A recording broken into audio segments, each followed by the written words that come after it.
Hello, đam kim tê kia mo, na am don nong thế hình như nào mo, na u cầm nhung khong hay vậy, u thế arin mo, na đồ lại to AI mo, Google AI to mo, đồ lại to Google AI to chỉnh điện mo, na hi xin na pen atam lo pen đồ lại pen za man kin lo mo, za man kin nai lo, na to ba na sắc lắm bao tỏ kia mà na dịch chẳng rồi lại giống và mà chín lỗ như thế vậy kháจะsắc lắm bao tỏ giống kia lên á ở bên ít giờ thế là nào mà rồi lại phát sinh đến là bằng chụp bắt đi hiện thì lại Google là đủ tim mà Google là đủ tinตัวchẳngตัวนี้đã anh làm fan rồi chẳng Google AI muไม่เป็นด้วยไอ้นี่เป็นแนวเองมั้งในจังหวะเยอะเรียงมีจังหวะโดลานโอที่โอเดียนี่บางสุขยังไอ้โดไลท์ก็โอที่มันเนี่ยบางฟูกลุ่มยังโดไลท์ก็โดนยกเป็นโจnày là gì mà là đúng thế gì thì mà ok là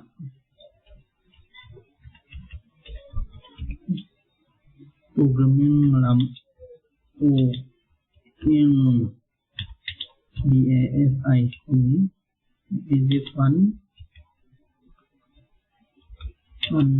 nông hiệu thầy ra thì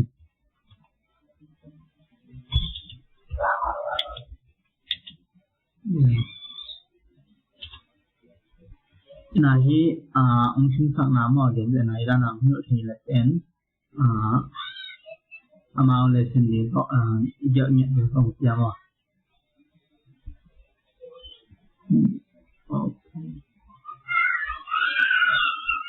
này chẳng bằng năm thế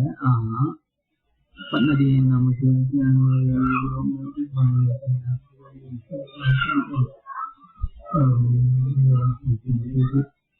bukti ini dana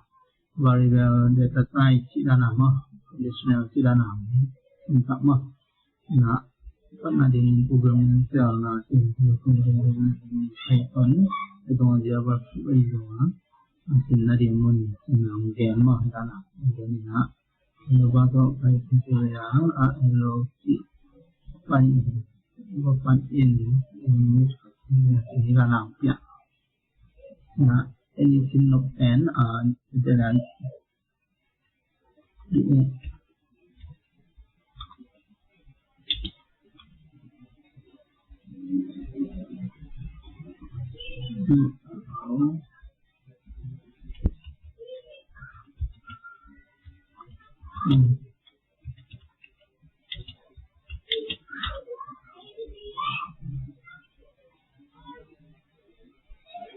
okay, ada program nomor tiga ada program nomor yang kita tidak tonggen mah, nah abu itu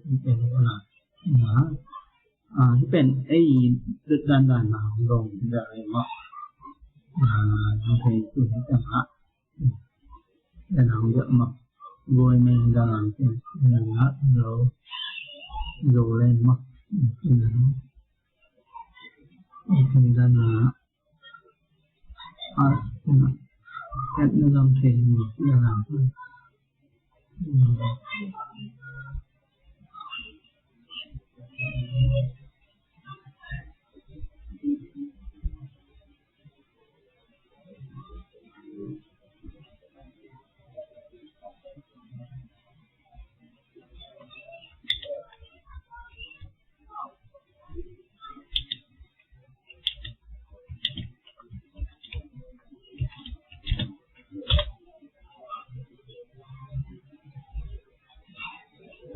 ก็ในสิ่งนั้นอย่างนี้ที่เขาเรียนในยานาพิษมั้งอันนี้เป็นที่ยานาเยอะมาก spring India yang double itu ngama yana double number itu ngama yana oh mah gum ko ma depende mong lama hasil kita mahayaman aman berlaku ni nana pok lagi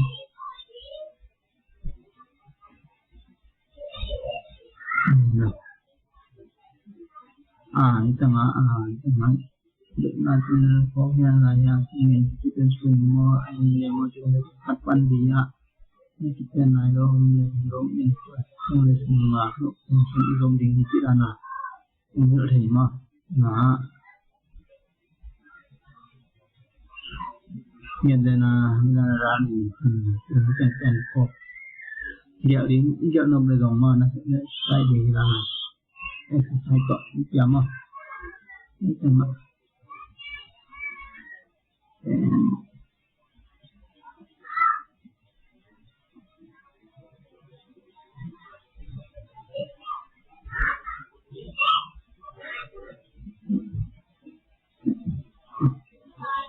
Jadi nak tak terlalu nak jawab bang tentang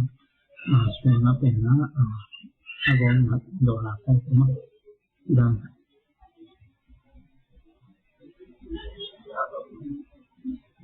okay aku nak jawab itu tentu yang diberlakukan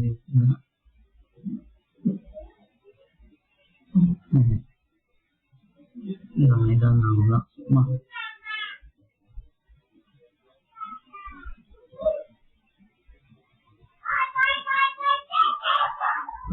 Ila là lesson ang yan nama rồi lại có programming học gia đình mà ila nấu rồi lại có ăn tiền là xin lao xin mà rồi lại có là mà mình thấy rồi là mình còn nhớ cái sao mình mà mà dùng tầm đó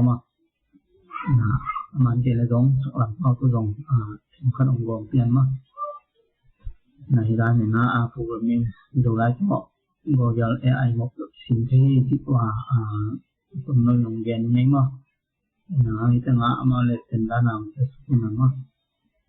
jadi sama pengal pun jadi naik yang lesson book log buat itu saya pengal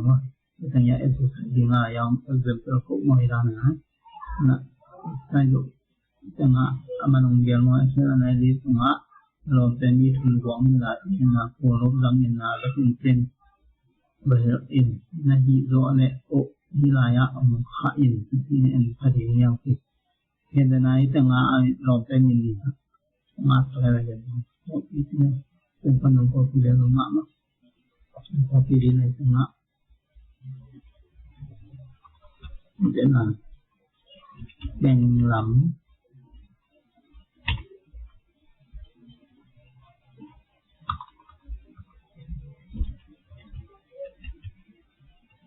lắm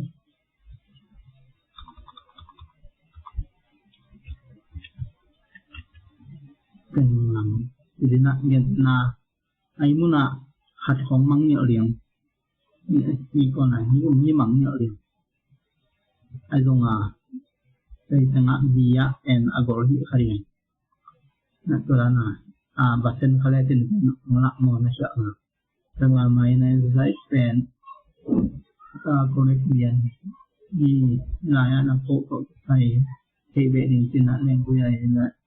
ngam dalam dan dalam tin da ko di sumala ko siya ni mama tina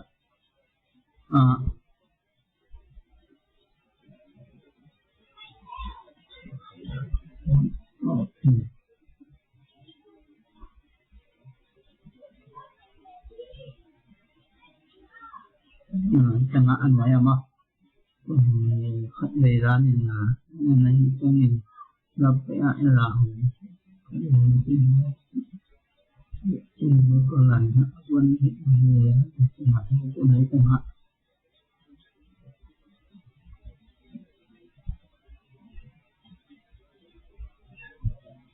kita ngelihat mas ini peluang buat tim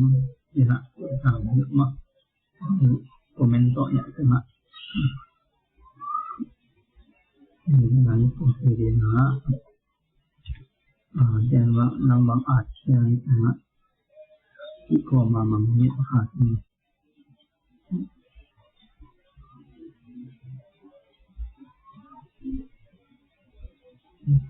trong lắm là pha đi mấy trong lá làm lệ đi trong làm lệ trong làm chút lá cổ mà nó cũng thích bây giờ đi xem rồi nó cũng điều mang nhiều gì tin vào mình thế mà kita rosiam dapat mah kita caman na ko mai răng ham tăng gì dia pun mà này tin lòng ta là chúng ta thì ra nào lắm mà cái gì này để là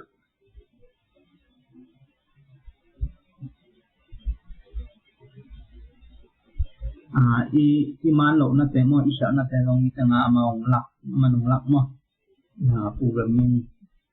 sai kita kele dong adang mo na anang tampi om mo na programming au ta de na zo lai to mo online dong ki sam no lo bên trong mo si mai ni di de pan apan yo ta de na online dong ki sam sai ko la mai bu pi teng na pai pi teng thì problem mo na dan khat cổ đinh mà anh đang khát là sự trên này đi lại có còn lại dòng xem của xe lâu vàng lại dòng xem của xe lâu nhà anh lại có món ngon của máy mà mà nó mà anh sang đây rồi mình nên hàng này mới đây mình trả dầu lại trong sẽ đi nằm